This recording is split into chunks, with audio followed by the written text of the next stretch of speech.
Essence Atkins, a renowned and famously well-known actress, known for her sitcom series on Marlon, and was also a big-time character in movies Haunted House and Haunted House 2. I kicked you in your ghost balls. I got something for you. Recently found herself featured on Hardly Initiated podcast, discussing her divorce in recent years, stepping back into the dating scene, and so many things regarding relationships. In this video, we're going to react to a specific section of this podcast that she drops amazing gems that I think can be applied to singleness, an aspect of healing, and furthermore, how you can apply everything she shares as you prepare for future relationships of your own. Tell him I got the juice. Were, was looking for love in 06, 07? I went on in 07. Yeah, I met him in 08. And looking for love in 2023. Yeah. It's a little different. Okay. I don't know that I'm looking anymore. I feel like I'm waiting. What's the difference? Ooh. I get to kind of own my feminine energy a little bit more in waiting, and I trust God more in waiting. Mm. You know what I mean? It's like, okay, the right person is going to see me. Whereas I feel like before it was like, please see me. You know what I mean? Now it's like the right person is going to see me, and I don't mind being ignored by everybody else. You think that strategy is applicable to everyone? You think everybody could have success waiting and maybe not putting themselves out as much?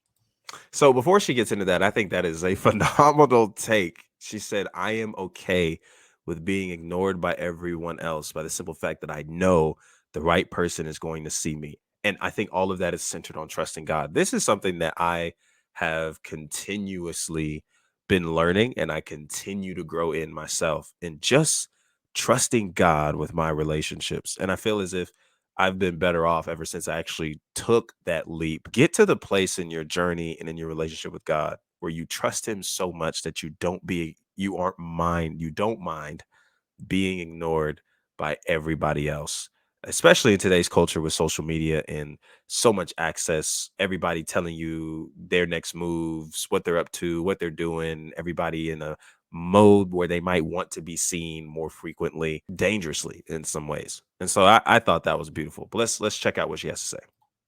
I think that there's work to be done, and there's a level of trust to be developed.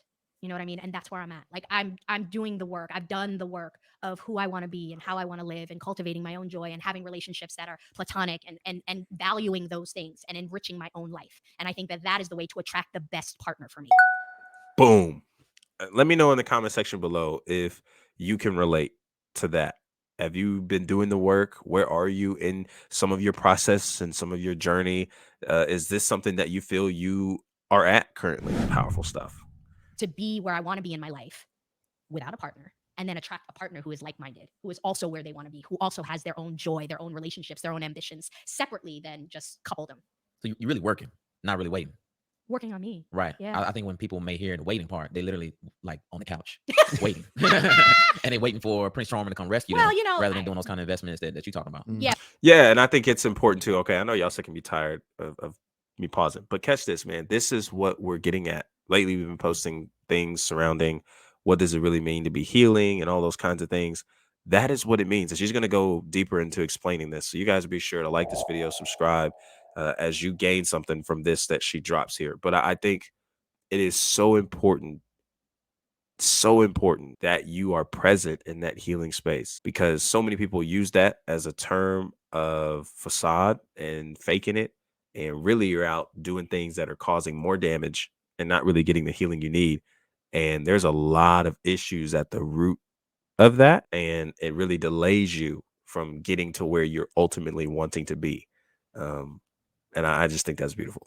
Yeah, but that's also stagnancy, and that's how you atrophy. Like sitting on the couch, what is that good for? Really, like it's not good for us physically. It's not good for us mentally. If you're upset, they tell you go take a walk, that it'll help regulate your emotions. It'll help with your hormones. You know what I'm saying? Like if you want to get fit or be more healthy or live longer, we have to create bone density, especially as we age. So it's important that we weight train, that we resistance train. Like sedentary is really not a healthy state. Stagnant water starts to stink. We're meant to be moving in some way. And that doesn't mean that stillness is bad. There's a difference, it's not, stillness isn't bad, but it is about stagnancy and waiting for someone to rescue you, waiting for an opportunity. Like there is work to be done. Faith without works is dead. There's work to be done for all of us to have the life that we dream of, the life that we daydream about, the life that we want. We have to actively participate. And it's not a genie in a bottle. When you say do the work, that could be something different based on where, different people are in their lives. Absolutely. What was the work for you? I mean, the work is always introspection. The work is always accountability. Finding out where and also like in the process of therapy or in the process of like self-discovery of identifying like why do one of the great tools of being an actor is that we constantly have to ask the why, right? What's your motivation? You guys have heard that even in the secular world, not being actors. What's your motivation? So we're constantly seeking the motivation of our characters. Why did they say that? Why did they do that? Why did they not say? Why did they lie? Behaviorally. And so I have that practice as a way of making a living and being a storyteller. It's important that I turn that on myself, right? That I continue to do that. And there are things that I needed to uncover, particularly going back to your question after my marriage was over. There were things that I had to uncover and work on and kind of examine about what I was attracted to, what I was comfortable in, all of those things and why. And I had to heal those things. And some of that stuff required excavation. But there's always work to be done unless we just want to kind of dull ourselves and numb ourselves. Here's another picture that I want to give you ultimately outside of what she shared. And this actually takes us to the Old Testament, Ecclesiastes. And this is what it says. Ecclesiastes 1, there is a time for everything and a season for every activity under the heavens, a time to be born and a time to die, a time to plant and a time to uproot, a time to kill and a time to heal, a time to tear down and a time to build, a time to weep and a time to laugh, a time to mourn and a time to dance, a time to scatter stones and a time to gather them, a time to embrace and a time to refrain from embracing, a time to search and a time to give up, a time to keep and a time to throw away, a time to tear and a time to mend, a time to be silent and a time to speak, and a time to speak, a time to love and a time to hate, a time for war and a time for peace. In essence, there is a time for every season under the sun, even a time for your healing, for your recovery, for you to be prepared for the relationships you ultimately want to create. And I think that's awesome of what Essence really places in here is that you want to be willing to do the work. She recognizes that, yo, I've done the work. So I know not only what I'm looking for, but also what I require.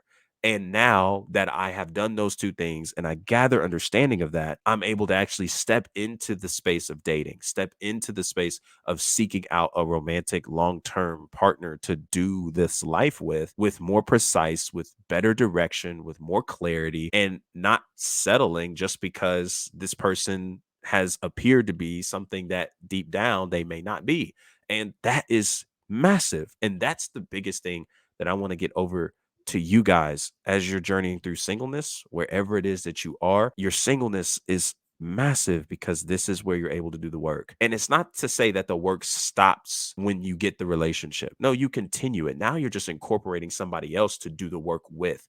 But now, watch this, because of the work you did in your single season, you are now developed for that relationship. You're now able to walk that journey of that relationship. But when you surpass the singleness and you surpass single season and you manipulate it and you misuse it, you'll find out really fast that, man, there's a lot more that's required of me here than maybe what I initially gave credit to. And so you have to be honest about the season you're in, about the time you're in, and being willing to be in that process. And that's awesome because that's essentially what I heard throughout all of that as well. It's process. It's a process that you're in. And a part of this text is recognizing the season you're in and how we're able to even tangibly recognize the season we're in, I think personally, is by asking this one question: what do I have the capacity for in this time? As you notice and as you travel through seasons, there are some things you once had room for that you don't have room for in this time. And that's all a part of measuring out and understanding, having the self-awareness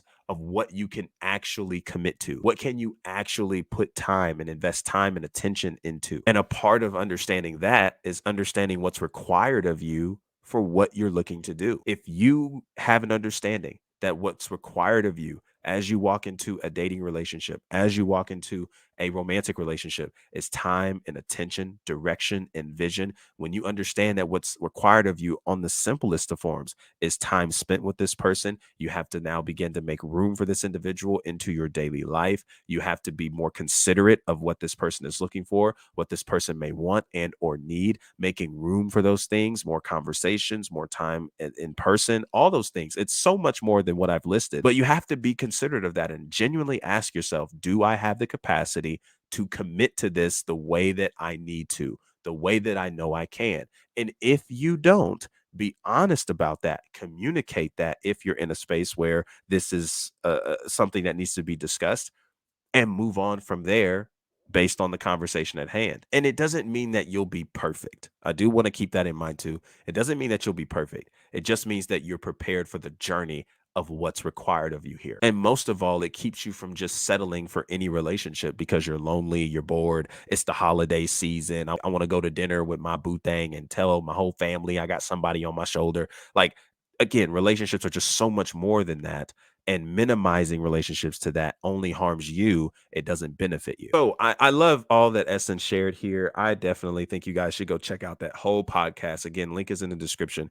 But just be mindful of the season you're in. What season are you in? Do you even have the capacity, the bandwidth to walk the journey of a romantic relationship? And if you say you do, then we have to travel that road carefully, use wisdom, and lean on wise counsel as we're going on dates, meeting people, trying to really consider based on the boundaries we carry, the values we have, all these important centric things to a relationship when we're meeting people to determine if this is the fit that we need to rock, if this is somebody that we need to make room for, commit to, all those kinds of things, and just be present in that process and not rush to extremes or not rush to certain spaces, but just be in the moment as you're journeying through. And if you aren't ready for that, remain in your healing process. God's got you covered. And I desire for you to have the same confidence and faith that Essence shares here, where she's like, yo, I'm just trusting God. And I know the right person will come for me, will see me. We will make it happen. God will make it happen.